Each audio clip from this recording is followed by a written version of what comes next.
मुंबई शहर में रहने वाली गायत्री के 3 बेटे थे। उसके 2 बेटों की शादी हो चुकी थी। घर में 2-2 बहुएं आने से अब गायत्री को आराम करना चाहिए था। उसे घर के कामकाज से छुट्टी ले लेनी चाहिए थी, लेकिन गायत्री ऐसी नहीं थी। वो तो आज भी दोनों बहुओं से ज्यादा ही काम करती थी। एक रोज, लीजिए जी चाय पी लीजिए। अरे अपने बेटों को भी कभी सुबह सुबह उठा लिया कर। अरे मैंने आज तक अपनी दोनों बहुओं से कुछ कहा नहीं, तो बेटों को क्या ही कहूंगी। खेलने कूदने की उम्र है बच्चों की।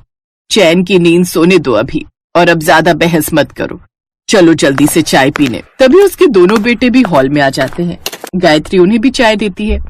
वो चारों चाय पी ही रहे होते हैं कि तभी गायत्री की दोनों बहुएं सुमन और पायल भी अपने कमरे से बाहर आती हैं। ये देखो, हमारे पतियों को हमसे पहले ही निकलकर बाहर आ गए। ये नहीं कि हमारे उठने का इंतजार कर लेते। और क्या, अब सबको यही लगेगा कि घर की बहुएं हैं और सबसे आखिर में यही उठ रही हैं। दोनों चुपके से रसोई में जाती हैं और फिर सास की बनाकर रखी हुई चाय पीने लगती हैं। कुछ देर बाद फ्रेश होकर वो रसोई में पहुंचती हैं। शादी से पहले क्या क्या सोचा था कि एक अमीर पति से शादी करूंगी जिसके पास खूब सारे पैसे हो और उसके घर में नौकर चाकर हो ताकि मुझे कोई काम न करना पड़े। सच कहती है तू, रोज की ये 2-2 सब्जियां बना कर ना मैं भी थक गई हूँ। लेकिन अब बस, अब हम भी थोड़ा आराम लेंगे। अब जिस परिवार में नाश्ते में 2-2 सब्जियां बनती थी, वहाँ अब एक ही सब्जी बनती है। अरे ये क्या, आज एक ही सब्जी? अब हाँ, वो क्या है ना, आज हम दोनों की तबीयत कुछ ठीक नहीं थी। ओह अच्छा, कोई बात नहीं। अगर तबीयत ठीक नहीं थी तो पहले कह देती, हम बाहर से खाना मंगवा लेते। अरे लेकिन माँ जी और बाबूजी बाहर का खाते नहीं है ना। चूल्हा तो हमें फिर भी जलाना ही था। हमें क्या, हमें तो काम करना ही है। इस तरह से अब दोनों बहुएं काम से बचने का तरीका ढूंढने लगती हैं। उधर बेचारी गायत्री कपड़े धोकर बाल्टी में रख देती है और अपनी बड़ी बहू सुमन से कहती है, बड़ी बहू कपड़े धोकर रख दिए हैं, जा इन्हें जाकर छत पर सुखा। वो क्या है ना, मेरे बस की नहीं है बाल्टी ऊपर तक लेकर जाना। सुबह का पूरा नाश्ता मैंने ही बनाया माँ जी, कुछ काम तो आप अपनी मछली बहू पर भी डालिए। तभी पायल वहाँ आती है और आंख मारते हुए कहती है, हाँ हाँ, सारा काम तो जेठानी जी ही करती है ना, मैं तो कुछ करती ही नहीं। अब जब कुछ काम न करने का स्टैंप लग ही गया है तो अब कोई एक तिनका भी उठाने को बोल दे मुझे। हाँ तो मैं भी कोई काम वाली बाई नहीं हूँ, मैं भी बहू हूँ इस घर की। दोनों देवरानी जेठानी आपस में लड़ने लगती हैं, जिससे दुखी होकर आखिर में गायत्री खुद ही वो बाल्टी उठाकर कपड़े डालने छत पर चली जाती है। फिर दोनों देवरानी जेठानी ताली मारते हुए एक दूसरे से कहती हैं, वाह मान गए, वाह मान गए आपको भाभी, क्या आइडिया ढूंढा है आपने। अब तो इस तरह हम हर काम के लिए लड़ा करेंगे ताकि फिर हमें कुछ भी न करना पड़े। इस तरह वो दोनों काम से बचने के लिए आए दिन लड़ती रहती और फिर थक हार कर काम गायत्री को ही करना पड़ता। लेकिन कहते हैं ना, खाली दिमाग शैतान का घर। ऐसा ही अब उन दोनों के साथ भी होने लगा। वो दोनों दिन भर मोबाइल चलाती रहती और सोशल मीडिया पर लोगों की पोस्ट देखकर जलती रहती। ये देखो, कोई सिंगापुर जा रहा है, कोई मनाली, और एक हमें जो पास वाले ढाबे से रोटी खाकर आ जाते हैं। ओ पायल, अब जिसकी जितनी चादर होगी वो उतने ही पैर फैलाएगा ना। हाँ, जिसकी जितनी औकात होगी वो तो यही सब बोलेगा। बिल्कुल ठीक कहा तुमने। हमारी अब ऐसी किस्मत कहाँ कि कहीं बाहर की ट्रिप कर सके। ये कहकर दोनों अपने कमरे में चली जाती हैं। एक रोज गायत्री अपनी बहुओं के कमरे में जाती है, जहाँ वो देखती है कि हर तरफ गंदगी ही गंदगी होती है। छी छी छी, ये तुमने अपने कमरे का क्या हाल कर रखा है। अरे और काम नहीं होते तो कम से कम अपना कमरा ही साफ रखो। ये कपड़े बिस्तर पर फैलाए हुए हैं और ये पर्दे देखो कितने गंदे हो रहे हैं। ओफो माँ जी, लाइफ एक बार मिलती है, फिर हम उसे इन घर के कामों में क्यों खर्च करें। बिल्कुल सही कहा आपने। अच्छा भाभी, आपने सुना वो विशाल मेगा मार्ट में सेल लगी हुई है, चलो थोड़ी शॉपिंग ही कर आते हैं। हाँ हाँ, मैं तैयार हो जाती हूँ। दोनों बहुएं शॉपिंग पर चली जाती हैं, लेकिन अब गायत्री भी उनको सबक सिखाने की ठान लेती है। इसलिए वो जल्द ही अपने तीसरे बेटे अर्जुन की शादी तय कर देती है और अपनी तीसरी बहू घर में ले आती है। गृह प्रवेश के वक्त गायत्री हाथों में प्लेट लेकर खड़ी थी कि तभी बाहर गाड़ी आकर रुकती है। उसमें से अर्जुन के साथ प्रिया बाहर आती है, जिसे देख गायत्री मुस्कुराते हुए कहती है, लो आ गई मेरी तीसरी बहू। गायत्री उसका गृह प्रवेश करवाती है। फिर अगले दिन सुबह जल्दी उठकर प्रिया बाहर आती है तो गायत्री घर की चाबियां आते ही प्रिया को दे देती है। अब इस घर को तू अपने तरीके से चला, क्योंकि इस घर की बड़ी बहुओं को तो कोई चिंता है नहीं। ये रख चाबियां। माँ जी, ये अब कुछ ज्यादा नहीं हो रहा? इस घर की चाबियां आते ही आपने तीसरी बहू को दे दी। हाँ तो अब तुम दोनों को फर्क नहीं पड़ता ना इस घर की जिम्मेदारियों से, तो अब मैं इसे ही कहूंगी। आप चिंता मत कीजिए माँ जी, मैं अब अच्छे से इस घर की सारी जिम्मेदारियां संभालूंगी। अब प्रिया उन सब के साथ वैसे ही करने लगती है। वो सुबह जल्दी उठकर घर के काम निपटा देती और अपने सास ससुर की खूब सेवा करती, जिससे गायत्री भी जानबूझकर कुछ भी तोहफा होता तो अपनी छोटी बहू को ही देती और सब जगह उसकी ही अच्छाई करती। अब घर में भी हर कोई सबसे छोटी बहू को ही पूछते, जिससे अब दोनों बड़ी बहुओं की अहमियत घर में कम होने लगी, जिससे अब दोनों को अपनी गलती का पछतावा होने लगा। अब वो दोनों भी सुबह जल्दी उठकर घर के हर काम बराबर करने लगी, साथ ही सबके साथ प्यार से रहने लगी। ये देख अब गायत्री को भी अच्छा लगा। अब वो सब एक साथ खुशी खुशी रहने लगे। माँ जी, बहुत बढ़िया क्रीम है। आप एक बार लगाओगी तो आपके चेहरे की सारी झुर्रियां कुछ ही दिनों में गायब हो जाएंगी। अच्छा, फिर तो एक नहीं 2 क्रीम दे दे। वैसे कितने पैसे हुए? माँ जी, मात्र 315 रुपए। ये दोनों एंटी एजिंग क्रीम है। अच्छा रुको, मैं देती हूँ। अरे, मेरे बटुए में सिर्फ 300 रुपए ही हैं। अब क्या करूं? मेरा घर बस थोड़ी दूर ही है। मैं फिर क्रीम बाद में ले जाऊंगी। अभी तुम मुझे बाकी का सामान दे दो।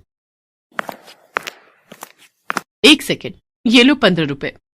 पर बेटी, मैं तो तुम्हें जानती भी नहीं हूं और तुम मुझे बिना जाने पैसे दे रही हो। अभी जान लीजिए आंटी जी। वैसे मेरा नाम स्वीटी है, टेंशन मत लीजिए। वो तो मैं आपको देख रही थी कि आपको क्रीम पसंद आई है, इसलिए सिर्फ 15 रुपए की तो बात है। आप मुझे बाद में दे दीजिएगा। जीती रहो बेटी। वैसे तुम कहाँ रहती हो? तुमसे फिर मुलाकात करनी हो तो कैसे करूं? तुम्हारे पैसे भी तो देने हैं। रुकिए आंटी जी, मैं आपको अपना फोन नंबर देती हूँ। आप मुझे फोन पर अपना घर का एड्रेस दे दीजिएगा, मैं आ जाऊंगी। इसी बहाने आपसे मिलना भी हो जाएगा। हाँ, ये ठीक रहेगा। लिख लो तुम मेरा नंबर। सुमित्रा पास में ही एक मोहल्ले में अपने बेटा और बहू वर्षा के साथ रहती है। सुमित्रा की बहू वर्षा एक गरीब घर से आई है, इसलिए सुमित्रा अपनी बहू वर्षा को पसंद नहीं करती। वो अपने बेटे की दूसरी शादी करना चाहती है, इसलिए वो एक अमीर घर की लड़की ढूंढ रही है। वर्षा ने तलाक देने से मना कर दिया। वो बहुत ही सीधी सादी है और गरीब परिवार की है।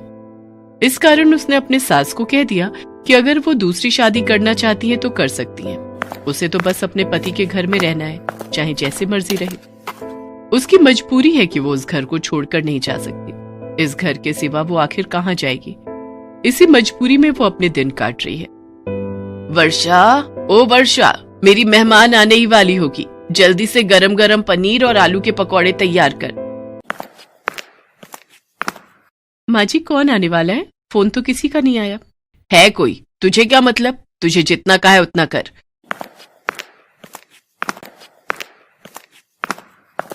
रवि बेटा, थोड़ा देर से ऑफिस चले जाना, मुझे तुम्हें किसी से मिलवाना है।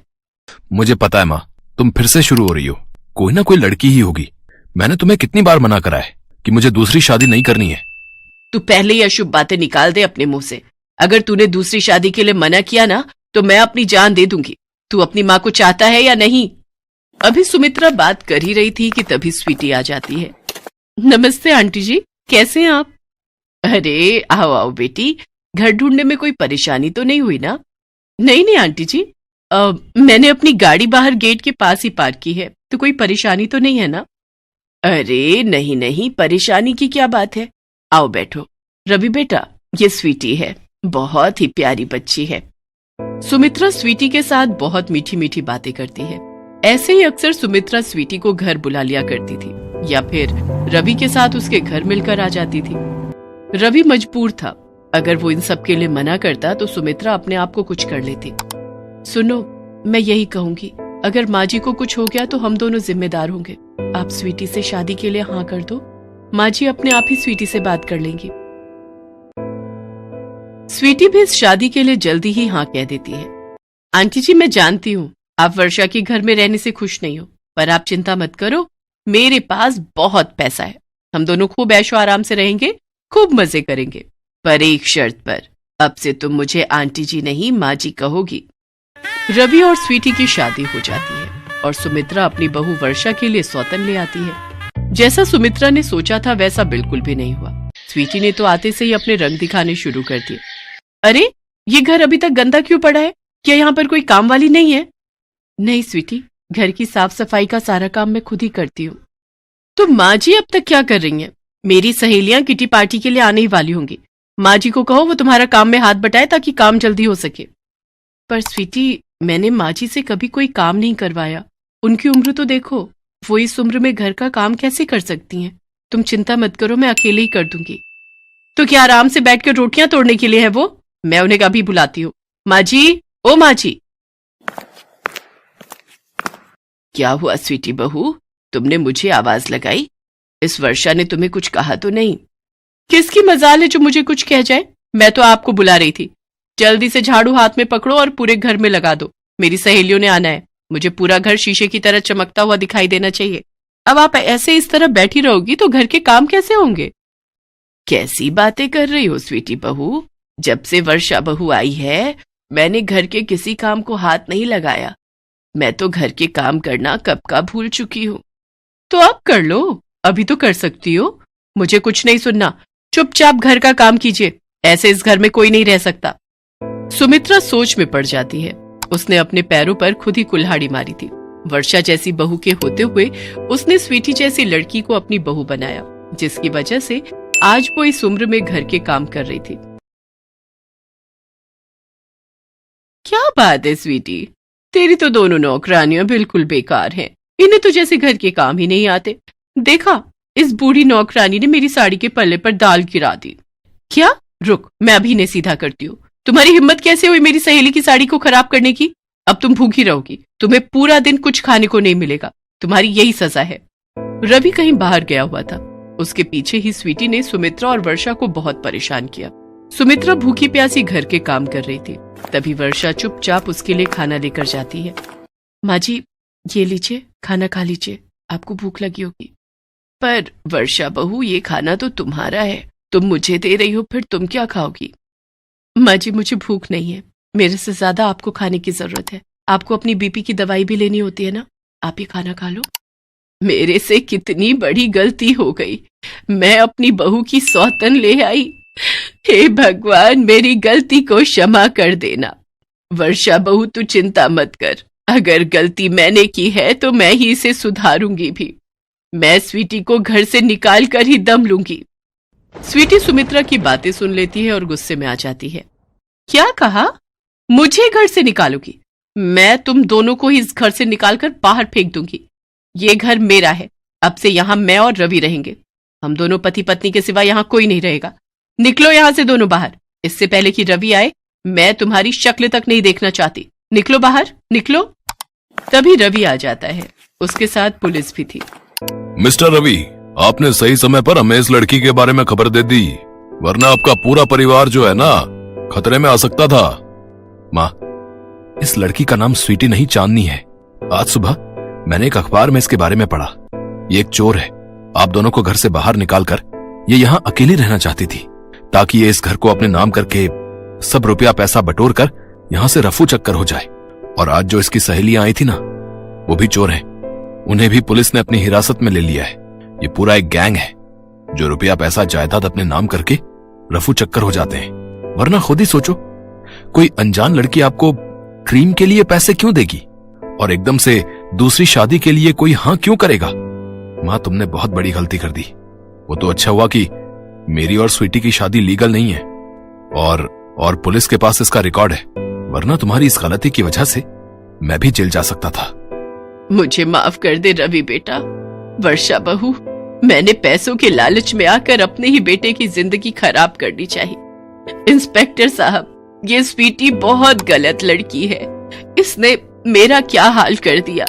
मेरी वर्षा बहू कितनी अच्छी है, लाखों में एक है। बड़ी आई थी मेरी वर्षा बहू और मुझे घर से निकालने वाली। अब तू जेल की सलाखों के पीछे जब सजा भुगतेगी ना, तब मेरे कलेजे को ठंडक पड़ेगी।